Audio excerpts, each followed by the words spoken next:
Tansei, welcome back to Métis Minute, the source for all your Métis needs in Region 7.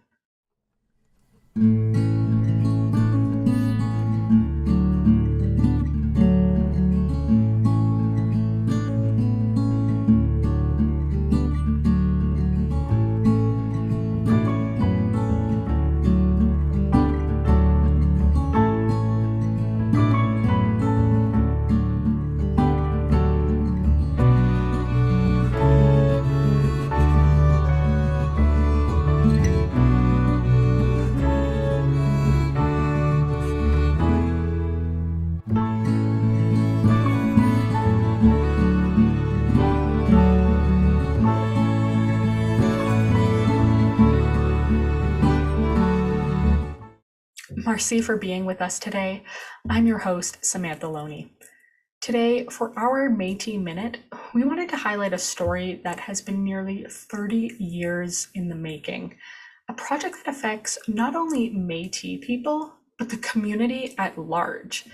A deep geological repository for nuclear waste storage that will see its home in either M&O Region 1 or Region 7. If this is the first time you're hearing about the DGR, then you're going to want to pay attention to this story. There is a lot to unpack, and we cannot answer all of your questions in this one story, but the NWMO, or Nuclear Waste Management Organization, can. With the duty to consult, the NWMO has been engaging with Métis Nation of Ontario government, and more importantly, M&O citizens, to teach them about this project and to hear any questions or concerns they have about the DGR's potential placement in their community. Here is a video that we have been provided with by the Georgian Bay Traditional Territory Consultation Committee to share with you today. The video is from an event held last year for M&O citizens across Region 7. The event was held in Blue Mountain, and the purpose was to teach M&O citizens about the DGR and nuclear energy.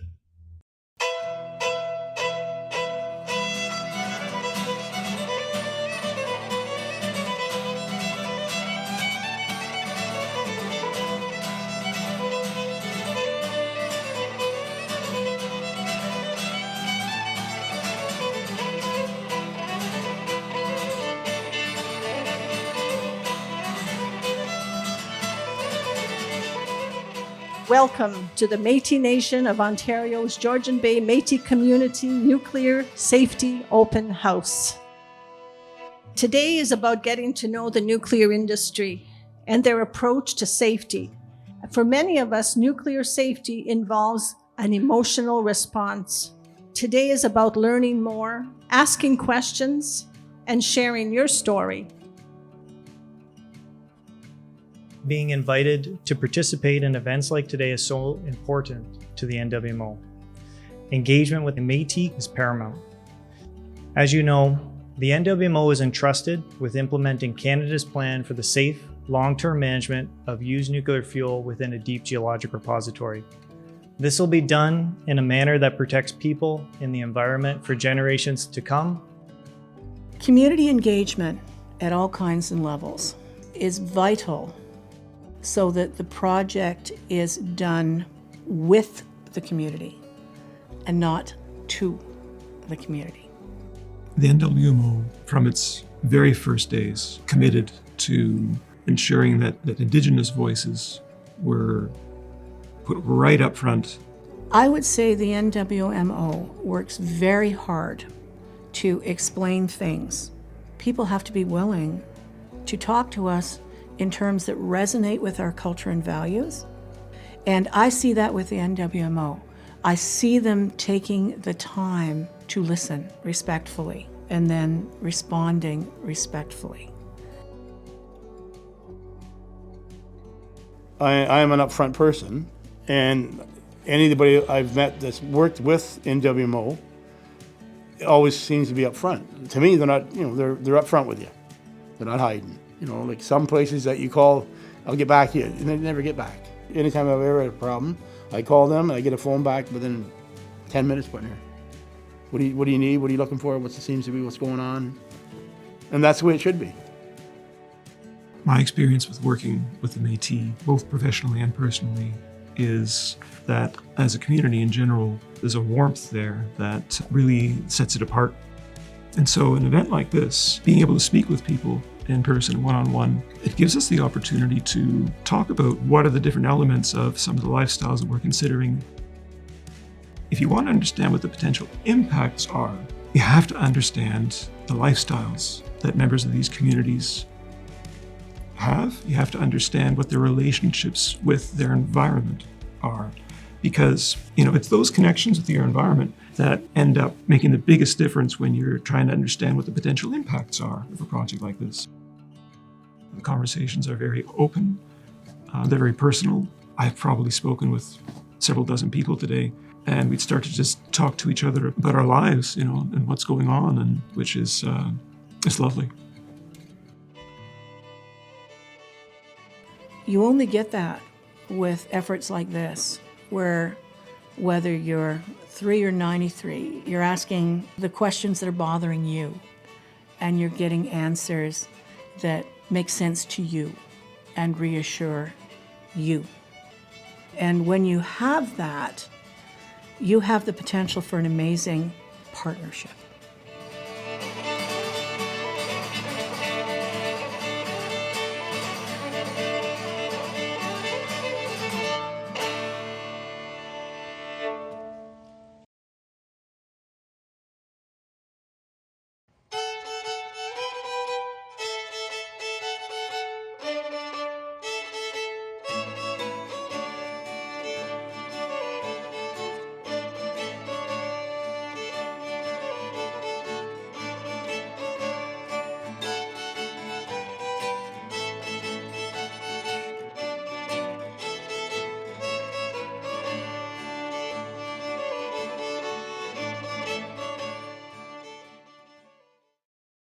More recently, the Georgian Bay Traditional Territory Consultation Committee took a trip to Finland to learn about the deep geological repository that they have. The leaders learned about the DGR and were able to share their knowledge at a recent engagement session in Elkona last week. Simcoe Community Media was invited to attend this event and share the knowledge with our viewers who were unable to make it. The purpose of the trip was to learn more about Finland's DGR and the safe final disposal of spent nuclear fuel.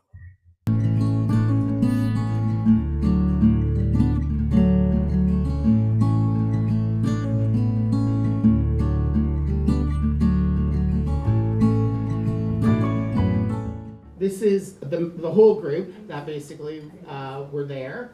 This is the morning that we're heading into the nuclear plant and then going down to the DGR. The gentleman that he basically spent the day, a couple of hours with us, showing us all around. This is one of the canisters that they're going to be putting the spent rods into. You can see the thickness of it and stuff. And this was a beautiful visitor center that I know NWMO, wherever the DGR lands, will have the same type of facility that basically shows everything. Basically, the mission is a safe and cost-efficient final disposal of spent nuclear fuel of its owners. It employs 90 people. The actual DGR is built, but it will be starting, and they're doing a mock digging of it this year in 2024. This is the island in Finland that basically hosts the nuclear facility itself. That's where it is. They also have like an above ground DGR for the stuff ready, to store the fuel. This here is the repository right in here that shows the medium and the light and medium waste going down into the ground as well. And this is the new DGR that they just built. I think it's about 10 years in the building of it. And like they said, they're going to do their mock thing this year. They're putting the rods into these type of cylinders and then bury them into the copper, and then they will be buried into the ground. Like they'll bore the hole in the shaft itself or into the tunnels, and surround it with bentonite clay. And basically this is showing the different tunnels and basically how many, the area that's going to be done and how deep it is. This one here is 1,500 feet into the ground. They took us down in an elevator, which basically took less than a minute to go down. And the beauty of it was you didn't even know you were moving down. It was like you could feel your ears popping. You were down in less than a minute, and it was amazing. Like you didn't even feel like you were moving. This was an old mine that they've retroed for their DGR. They have enough capacity, I believe, for 100 years. They only take their own waste from Finland. They won't accept anybody's waste from anybody, much the same as what we'll do in Canada. We will not take it from anywhere else. We'll just basically look after our own nuclear waste.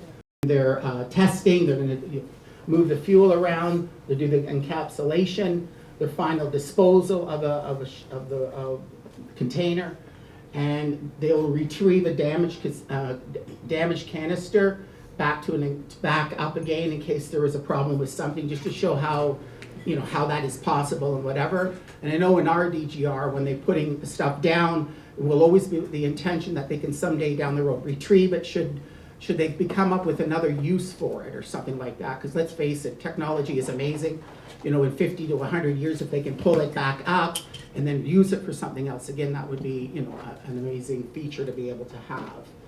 I just wanted to point out the fact that they're working at it continually. So they have some tunnels built now, and they're ready to start putting the nuclear waste in the ground. But all of the tunnels are not built. So over the next 100 years, so it's a 100-year span that they have lifespan for this facility, and over the next 100 years, they're going to continue to build those tunnels. So there's only enough built for what they need right now, and as time goes on, they will build them. They continually build more. So the entire tunnel system is not constructed at this time. Okay, this is basically their last nuclear facility that they just got completed. Reactor took almost 15 years to build. We actually got a tour of it that day. We ran around looking at all the things about it and stuff like that. Severely over budget, but basically it's one of the largest nuclear reactors in the world at this point. And it's all on that same plot of land, which is, to me, amazing. Everyone is an important stakeholder in this whole DGR. They talk about media, the public, owners, politicians, cooperative partners, subcontractors, authorities and decision makers, environmental organizations, suppliers, potential customers, personnel, education institutes, and neighbors. And media. One of the most things that I found very interesting is the staff that works in the nuclear industry there are the biggest advocates for how safe nuclear is, how the DGR is a good thing to do. It's basically the proper way to deal with our nuclear waste. Yeah, I also found that the culture of safety was really very extraordinary and something that I think was impressed upon all of us. I know one of the concerns with the GBTTCC is what is it going to do to the people that in that area? How are they going to be able to afford to live in that area and whatever? We all know the nuclear industry gives very good jobs to people and stuff, but what happens to the costs of real estate? What happens to the people that are being pushed out of there? He had absolutely no concern about that. He said the amount of money that area brings in helps the tax revenue of the area. They've been able to help people a lot more. They did all kinds of infrastructure improvements with that money. Like they got millions and millions of dollars just to help the community. We learned more about how the community reacted to what was going on and how it impacted them and the benefits from having the nuclear power there. So the community was so accepting of the nuclear power that they were able to make it an energy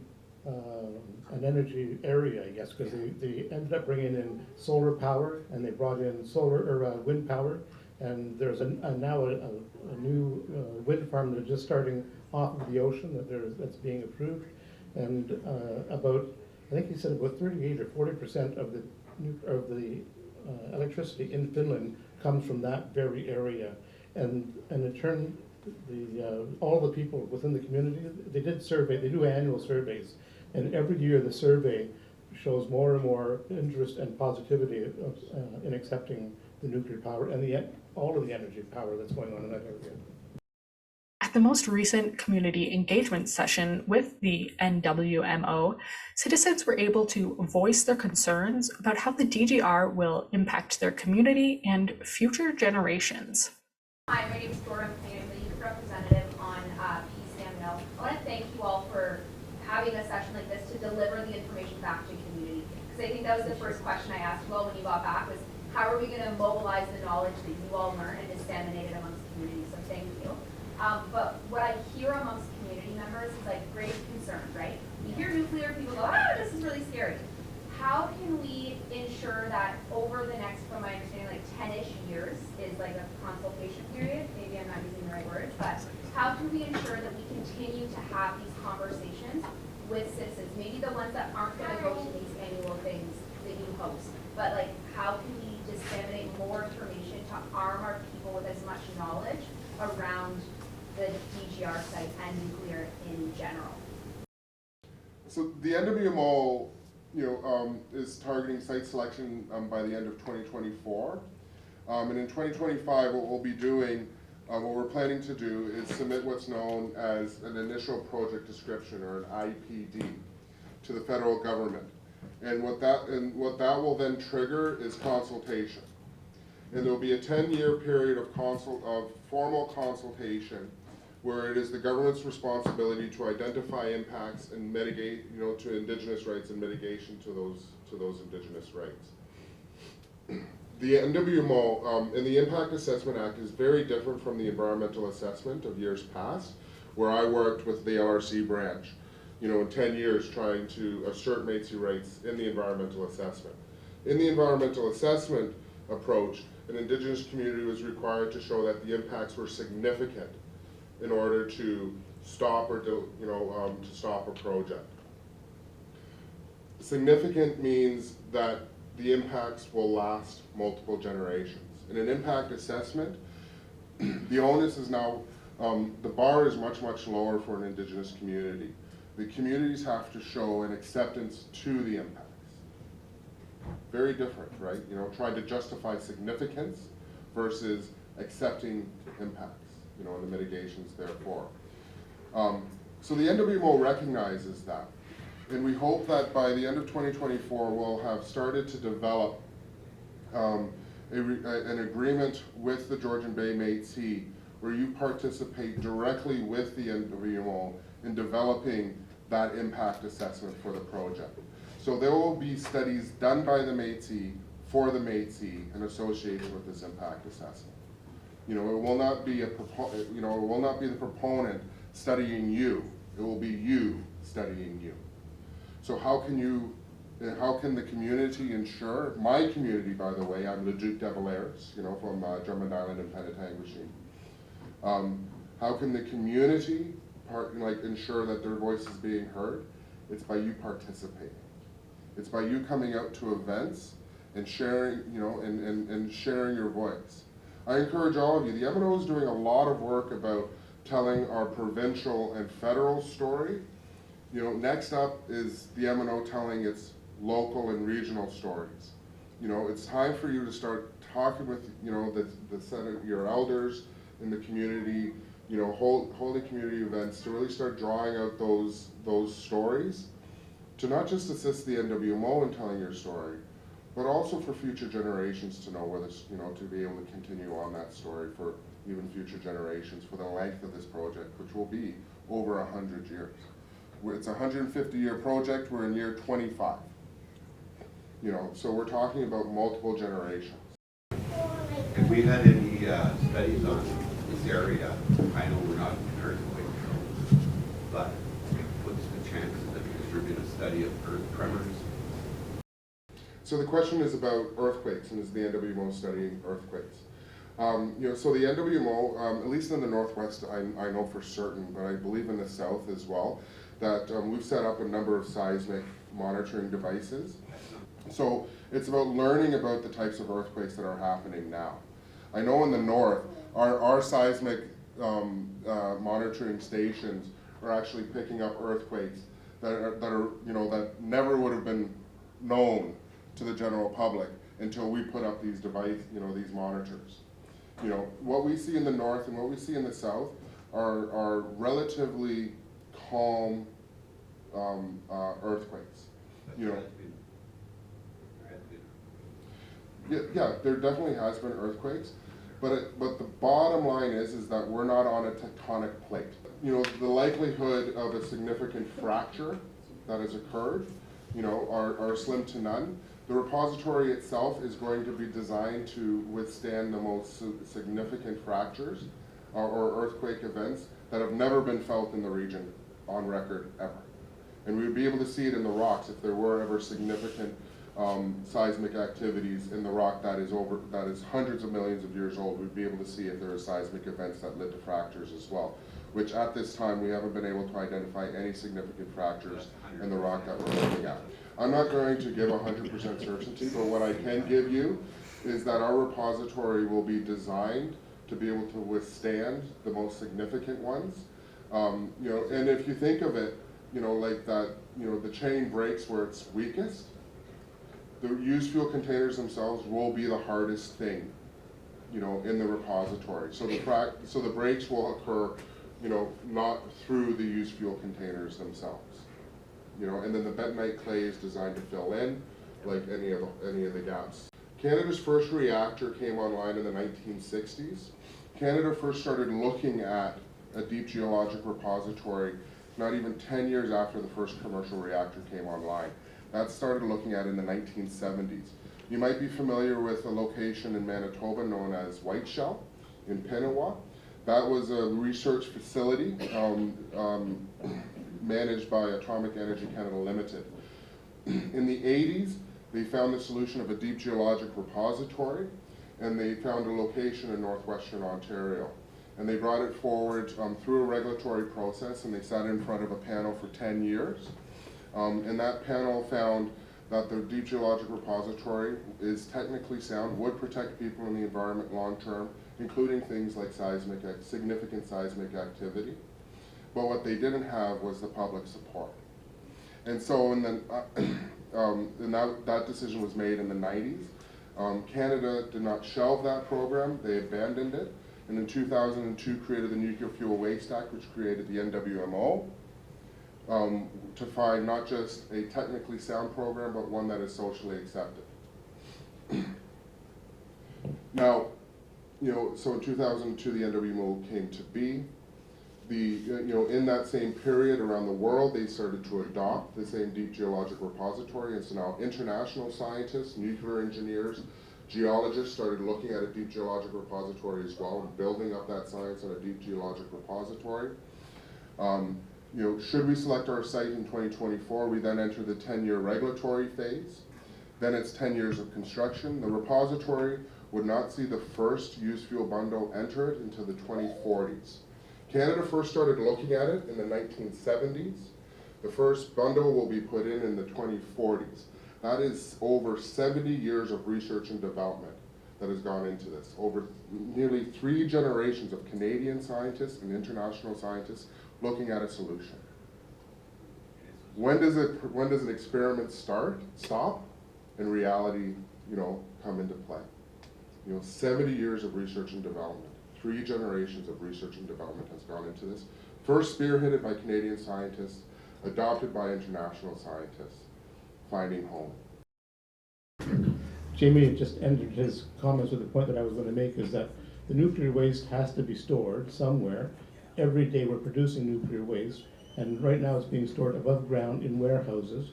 And I visited the site a couple of years ago, the Bruce Power site, where the nuclear waste is being stored, and they have warehouse after warehouse after warehouse of all this nuclear waste that is stored above ground.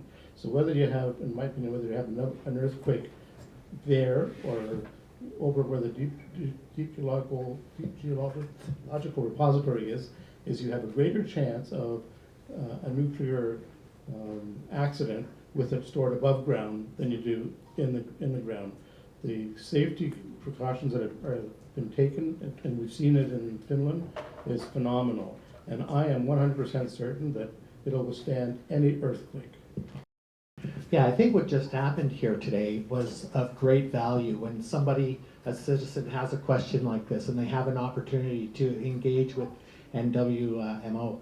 And, you know, it's really, I really appreciate that kind of concern, because that's why this ongoing community engagement is so important and why we still have to work really, really hard at it. You know, like Ron, I actually visited one of the nuclear plants. I stood beside the outdoor storage and everything. I saw it with my own eyes. So what I have learned and experienced is probably beyond what a whole community can experience together. So continue with the community engagements, continue expressing your concerns, and let's us all continue to learn together. Yes, any other questions, concerns? Okay, isn't there a place in Oakville that people can go? The NWMO, we have what's known as the Discovery and Demonstration Center. It's located in Oakville, off of Highway, or the QE Garden. Around there, yeah. Yeah. It's not you know, and you know, we hold tours there on the third week of every month. It's where, you know, we take our conceptual designs and test them out. We intentionally break them, you know. And so you can see the used fuel container, the copper coated container, and it's full size and it's in all its glory. A lot of First Nations people on tours that I host, they get on top of it and ride it. You know, you can the bentonite clay. You can actually see how the boxes are formed, and hold the bentonite clay in your hand and feel the moisture getting sucked out of your hands. Like, that's how incredible this bentonite clay is at absorbing moisture. And then swelling, creating even greater seal around the used fuel container. You'll see a mock emplacement room as well. You know, so I'm hoping in the next month or so that we'll be sending out a mail out to every Georgian Bay Métis community's home, providing a brief update of the NWMO project, but also inviting each and every one of you to come on the tour of Oakville, expenses paid. So yes, please come.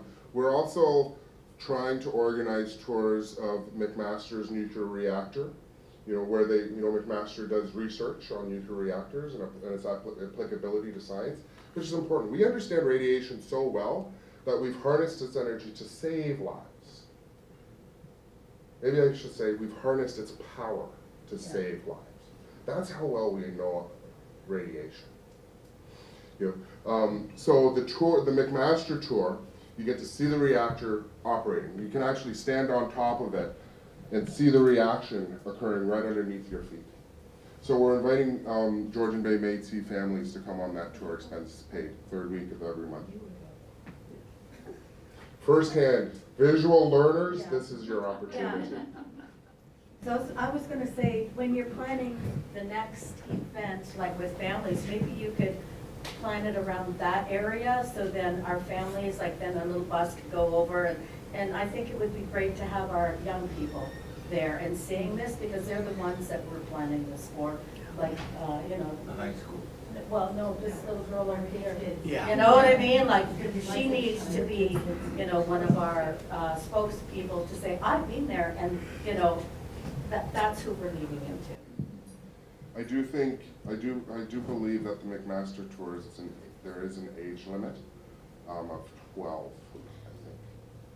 So what about yours? As long as there's parental supervision. If I would just be able to step in. Hello everyone, I'm Taylor. I work in the Lands, Resources and Consultations Department at the Métis Nation of Ontario. So a lot of the community engagement that goes on, I directly work with. And so I don't want to speak too much for my coworker, but he works on the Bruce Power File, and he's actually creating a shuttle kind of presentation day where we're going to go through different nuclear sites and do different tours like that. So definitely love the feedback on that for sure. And just to touch back on Jordan's question and comment and concern about consultation within youth in Region 7, I personally take that as one of the biggest parts of my job. and we will be sending out letters to do engagement with the NWMO and to do these tours. But the biggest thing is learning about what the citizens find is important and impactful. And so moving forward in my job, I'm trying to collect these little things. So coming to these events and hearing from citizens is really beneficial for me. So like I said, we do have an event coming up in June of this year that will be all about energy and all about safety and energy within Region 7. And so I'll definitely take some of those things into consideration. So if anyone has any ideas that they'd love to share in regards to the new event that's coming up in June, please feel free to come up and have a conversation with me so that I can directly make those into the event. I was just wondering, for those who went to Finland, is there anything that you noticed that we could improve from their system? Like, did they run into any errors along the belt? Or I heard somebody say they were quite over budget. I don't think the DGR went over budget. It was the last nuclear reactor that they just built, and that was COVID, and that was cost of materials and whatever. I think it went over almost 3 times their amount, but that was the last nuclear reactor that they just, like the last nuclear generating plant that they just built. That went online in 23. But yeah, the DGR itself has not gone over budget. Or didn't go over budget, and they're gonna start using it this year, or testing it this year, so. So the last reactor that was built in Ontario is Darlington. It went over budget and over time as well. However, with that being said, refurbishments at Bruce Power, refurbishments at Pickering, and refurbishments at Darlington, all the most recent ones, have been on budget and on time, in large part because of Ontario Power Generation's learning its lessons, that what caused the over budgeting and the overtime was that there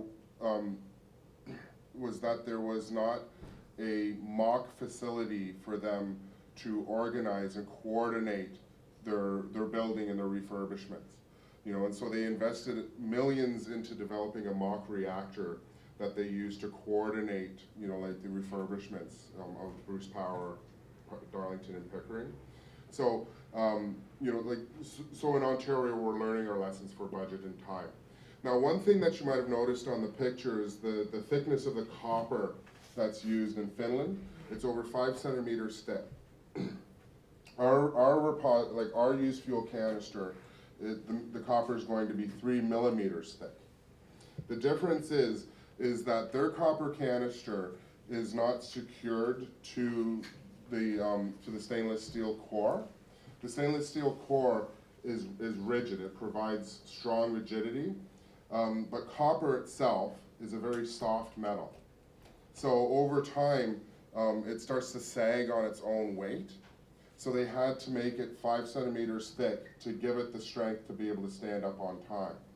Where our used fuel container, they use, it's kind of like electroplating, like where you dip to create chrome, like on a metal surface. We're using electroplating to dip the used fuel container into copper to create the copper coating. It's much more complicated than that, and I think it's a 10-hour process to get the 3 millimeters thick of copper. And through our research of combining over 100 years of copper corrosion research and development, along with testing that that we have done thus far, and now we're doing tests to prove our end of theory, is that even in the most conservative environment, that over 100,000 years, the copper would corrode 1.5 millimeters. So we've doubled that. So our system's kind of our own creation. We're not following Finland. Yeah, our fuel is different, in size. So it allows us the used fuel container to be much more compact in size and much more maneuverable. So we don't have to create shafts in the floor. We can actually just fill up rooms with it instead. Any other questions? Another project update, or just to finish it off, and allow the community to continue to be a community. So yes, we are anticipating identifying our preferred site in 2024. I'm expecting that we'll be sitting down with Region 7 leadership, within sometime Q2 or Q3 of this year, to start talking about what the relationship will look like long term, as well as the areas in which the Métis here will want to participate in building up the impact assessment. So Métis studies done by Métis for Métis, what would that look like? So huge opportunities to participate going forward. We are also looking at increasing engagement as well on new topics too, so that there'll be specific community engagement sessions online and in person. We'll have specific topics that look at, what do we know about the geology? We go into further depth that how do we know that the rock is hundreds of millions of years old and the water at depth, and it's microscopic amounts of water at depth, how old that water is and how can we prove that it's millions of years old and has never had interaction with the Great Lakes, which are 40,000 years old. We can also talk, we'll also talk about how fast that water moves at depth. That's how fast it moves in a million years. So there's opportunities there. There's also going to be opportunities to talk about the socioeconomics of the area as well. What is it going to do to housing? What kind of jobs are needed? What is the workforce of the area? So there'll be opportunities there as well, along with a whole slew of other topics too. And so I encourage you to participate. Come to these community functions. We always try to leave it with a community cultural spin at the end, as well. So it's not just food; it's also music. And so it's a real true opportunity, to find sustainability within the Métis community here, off of the backs of the NWMO. So Miigwech, thank you so much for participating. My question is more about not the people, like not the homes in the area. It's how the stuff is going to get there. So, because we know it has to travel from A to B somehow, and it's not going to fly in the air or whatever. So I think my concern is always transportation. It's how is it going to be? Is it going to be going by my house? I know, it could be, because I live in Shelburne, right? So it could go by my house, but it's like, what are those plans? Like, those are my concerns. Yeah, definitely community sessions on transportation, have occurred and will continue to occur. There are some incredible videos online, that you can find about the transportation of used nuclear fuel and the international efforts in combining, international best scientists and creating ultimately indestructible containers to transport that used nuclear fuel. Currently, I think there's been, how many? Do you know off the top of your head how many shipments of used fuel? I should know this because I'm on their team around the world.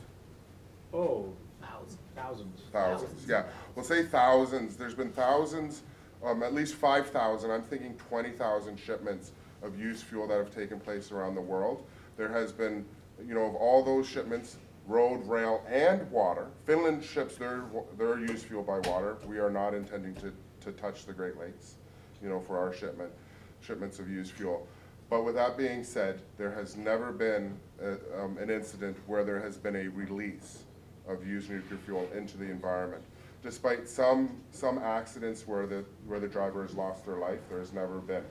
The videos will show the used fuel, the transportation packages being set on fire, used fuel transportation packages being set next to a propane tanker on fire that explodes and sends the transportation package flying like 30 yards, and only superficial damage.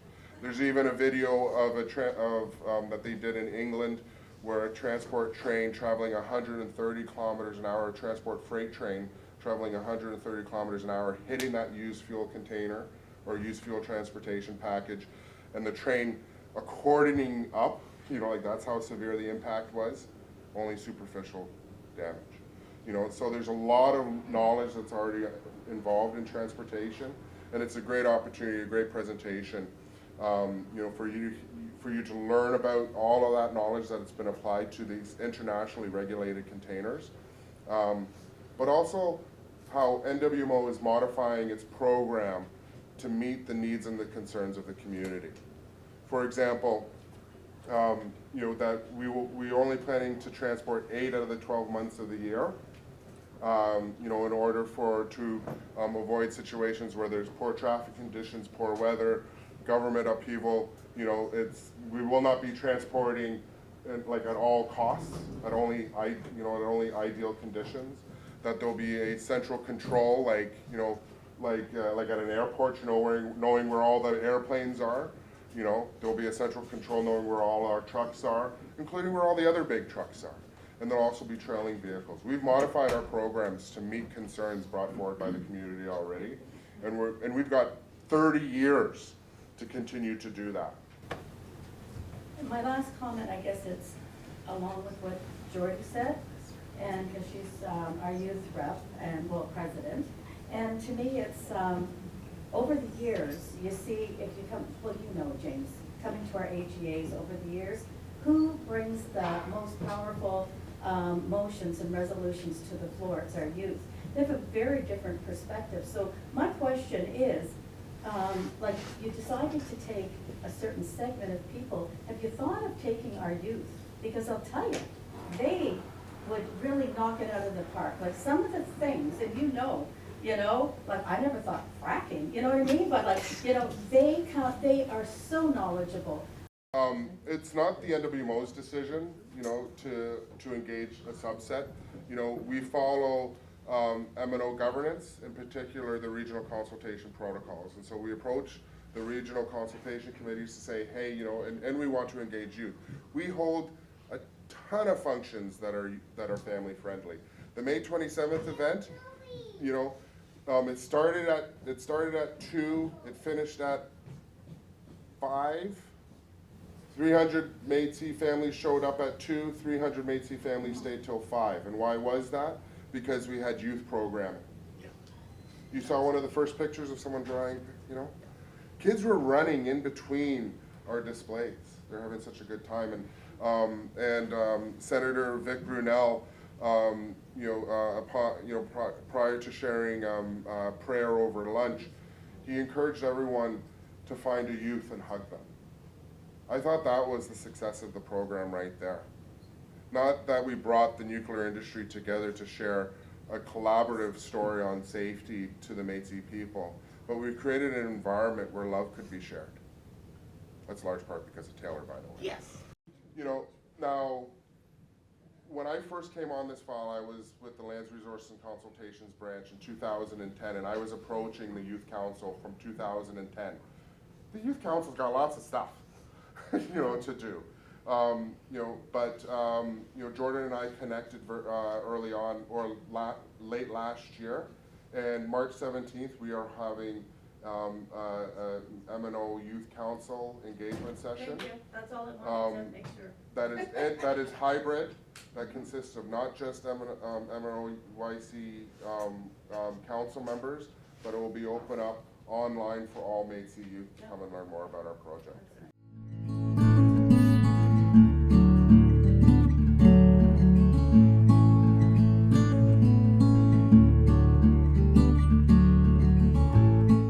As we mentioned earlier, it is essential that the community is involved in the decision where we place this DGR. The NWMO is committed to continuing to engage in sessions with M&O citizens who have questions or concerns about this project. If you'd like to learn more about the DGR or how you can get involved in these engagement sessions, please contact your Community Consultation Branch Advisor.